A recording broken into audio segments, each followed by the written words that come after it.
कक्षा 9 विषय हिंदी। फिर बच्चों, हम हजारी प्रसाद द्विवेदी द्वारा लिखित पाठ गुरु नानक देव पढ़ रहे थे, जिसमें हमने आपको पहला पैराग्राफ कल पढ़ाया था। आज अपनी पुस्तक देखेंगे जो दूसरा खंड दिया हुआ है। गुरु नानक ने प्रेम का संदेश दिया, इस खंड को हम पढ़ेंगे। गुरु नानक ने प्रेम का संदेश दिया है।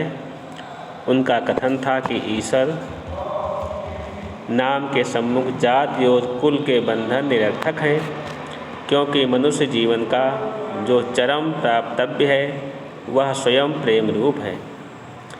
प्रेम ही उसका स्वभाव है, प्रेम ही उसका साधन है। अरे ओ मुग्ध मनुष्य, सच्ची प्रीत से ही तेरा मान अभिमान नष्ट होगा, तेरी छोटाई की सीमा समाप्त होगी, परम मंगलमय शिव तुझे प्राप्त होगा। उसी सच्चे प्रेम की साधना तेरे जीवन का परम लक्ष्य है।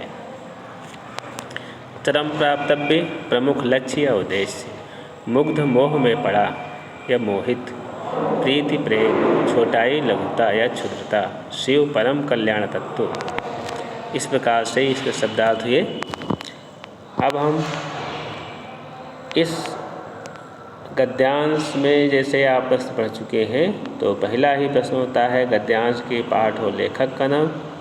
तो इसको तो आप स्वयं लिख लेंगे। पाठ का नाम गुरु नानक देव, लेखक का नाम पंडित हजारी प्रसाद द्विवेदी।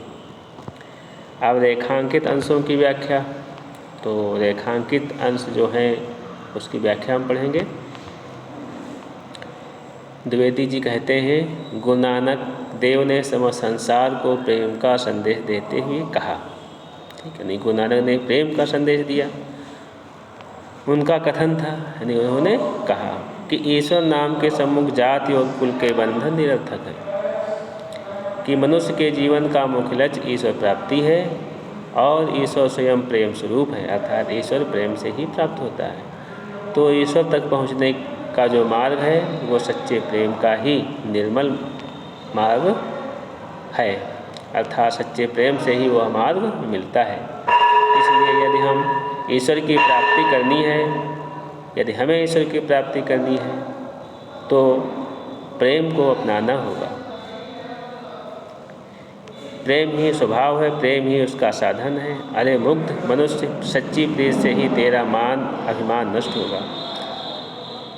इसलिए गुरु नानक देव मोह में डूबे मनुष्य को समझाते हुए कहते हैं कि सच्चे प्रेम से ही मन का अहंकार एवं हीन भावना समाप्त होगी तथा छोटे बड़े का भेद नष्ट होगा।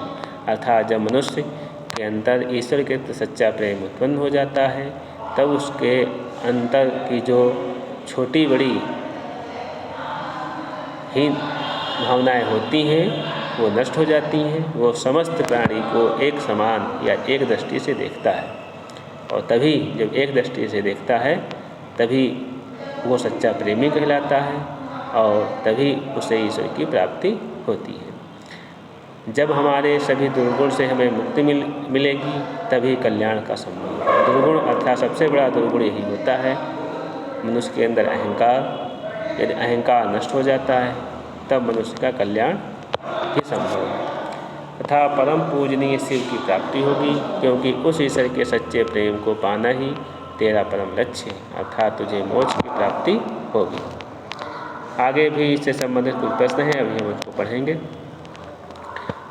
तो गद्यांश का संदर्भ आपने पढ़ लिया, रेखांकित अंश की व्याख्या पढ़ लिया, या इस प्रश्न का उत्तर उपरोक्त रेखांकित अंश में देखें, अर्थात हमने आपको पहले पढ़ा दिया। मनुष्य जीवन का चरम लक्ष्य क्या है? तो लेखक के अनुसार मनुष्य जीवन का परम लक्ष्य ईश्वर की प्राप्ति है। यानी कहा जाता है कि व्यक्ति जीवन भर में कुछ भी करे, जब अंतिम समय आता है तो उसे ईश्वर की याद आती है। अर्थात यदि कहें सुख में सुमिरन सब करें, दुख में करें न कोय, जो सुख में सुमिरन करे दुख काहे को हो।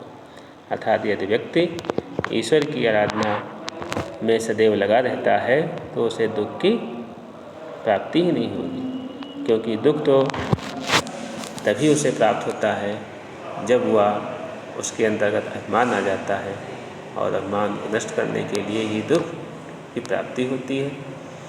तो मनुष्य का चरम लक्ष्य है ईश्वर की प्राप्ति करना।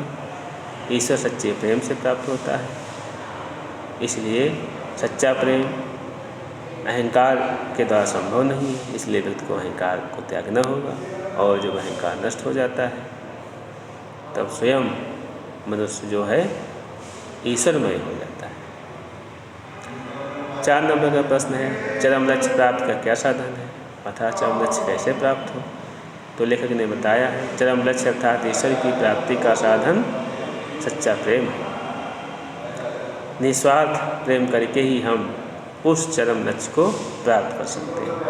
अर्थात में उसका सच्चा जो प्रेम है, वो सच्चा प्रेम ही वह उस व्यक्ति के लक्ष्य तक ले जाने का साधन है।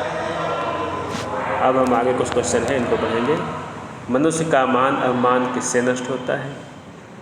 तो लेखक के अनुसार मनुष्य का मान अभिमान ईश्वर से सच्ची लगन लगाने से ही नष्ट होगा, क्योंकि ईश्वर की भक्ति करके जैसे जैसे उसका ज्ञान छटता जाता है तब उसे अनुभव होता है जो कुछ करने वाला है वह ईश्वर है, मैं कुछ भी नहीं कर सकता।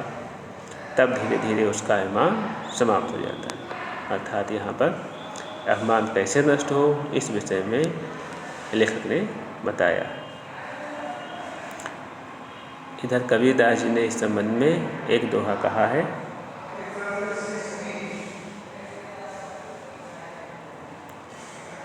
प्रेम गली अति साकरी तामे दो न समाए।